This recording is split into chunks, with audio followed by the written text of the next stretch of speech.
I am here with Yuri, and could you tell us about what you do at Microsoft? I'm a senior technical writer on the Windows IX IT Pro Security. I recently moved. I was a senior support escalation engineer at CSS for Front Edge Security Team in Microsoft, Texas. And now I'm fully dedicated to writing content for IT Pro Security. Cool. Done a number of books, which we are not going to talk about today. Correct. But I wanted to dig a little bit into the TechNet Wiki, and could you give us a little bit of an idea of what that's all about?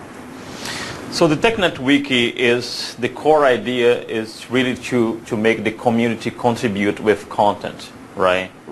We really want to create a strong TechNet Wiki where we start a document that we think is a great framework and can grow from that point moving forward.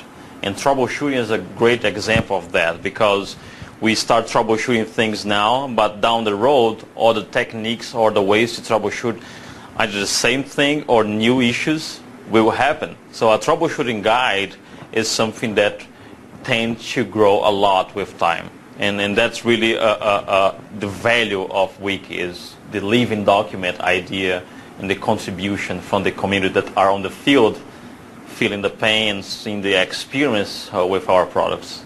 Okay, so what is your role in the Wiki now that you're in this new Well, I'm a contributor, right? I contribute to the security portal, mainly with security content related to Windows and some content related to Forefront TMG, because I worked so many years with TMG that I feel kind of responsible to keep that on. And I'm not part of the Wiki Council. We do have a great amount of people that started this whole project and keep moving with that. We have people that we call Wiki Ninja team that we maintain and really watch for the Wiki. And they have to throw stars and all that stuff too? No, not really. We use a lot of Twitter.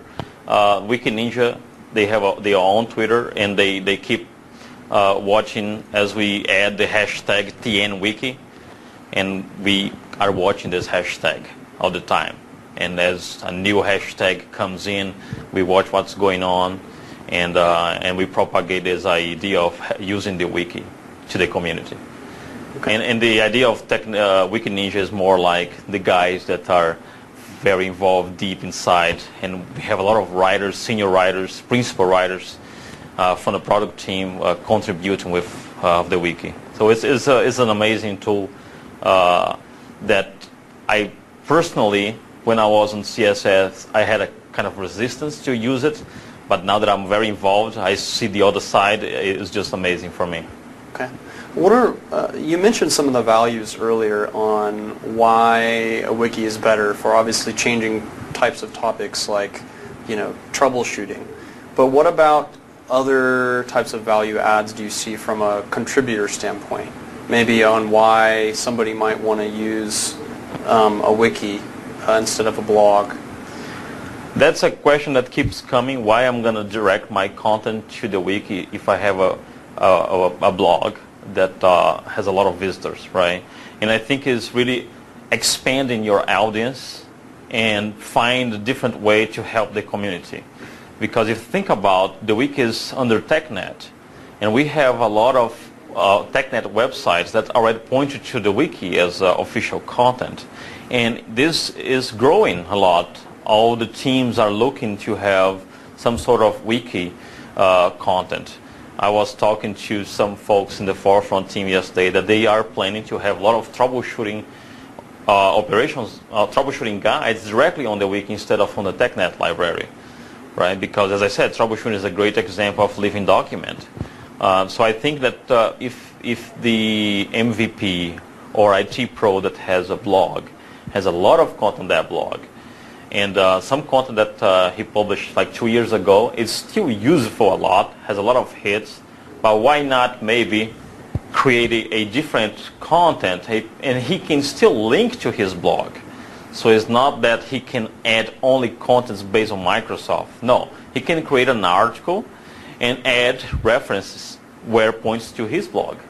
So it's a win-win situation, right? I just see as an advantage.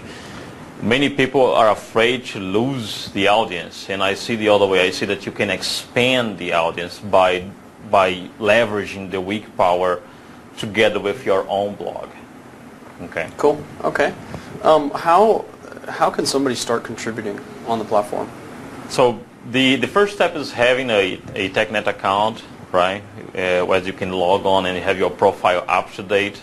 The idea of having the profile up to date is very important because when you write the content, your name will be there as the original owner of that content. Okay. Right? Can we see it? Can we check it out? Sure. Yeah. Let's take a look.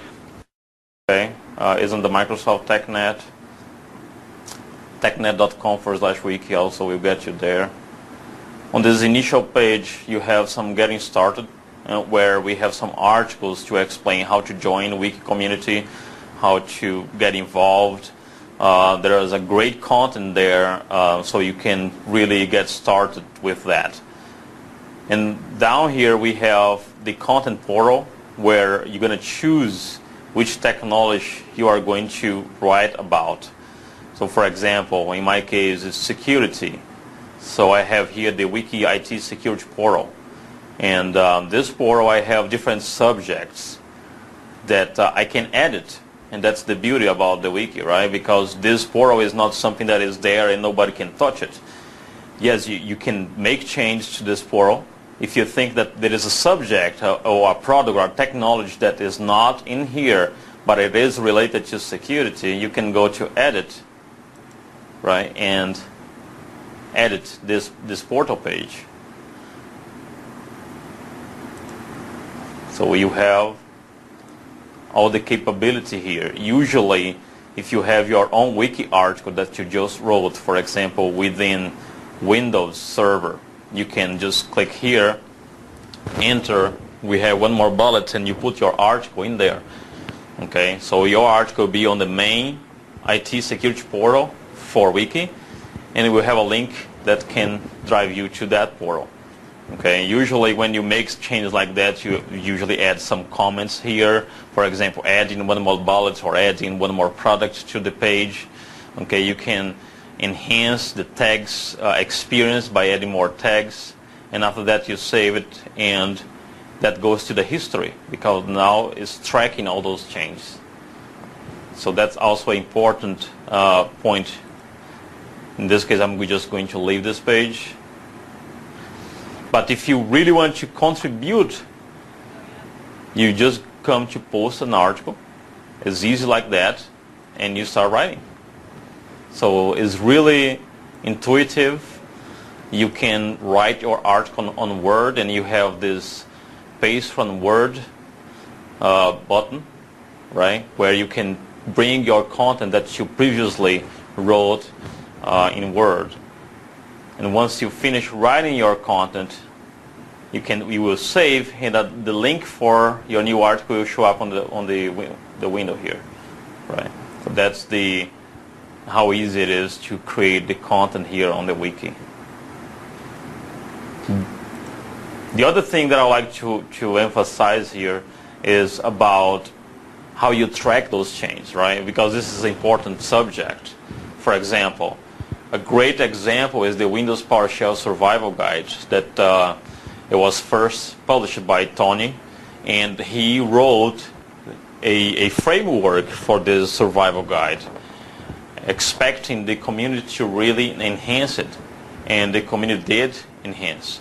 And we can see that here in history. If we compare the current revision with the original revision, what we will see, the original one, what we will see is this amazing job that the community did with this article. Everything that is in green right here are changes that were done by the community, adding content and enhancing the article. You cannot do that in a TechNet library article, right? You see that content, it is there, and that's it. On the wiki, you do that. You can do that on a blog. Oh, well, if you are the blogion, you can do, but there are so many ideas, there are so many IT pros around the world that have different experience with the same product that they just make the content very rich. And that's the whole idea here, as I said before, is make sure that you have a great content, and this content can grow with time. Right. Okay, all right. Well, thank you very much for your time. Thank you.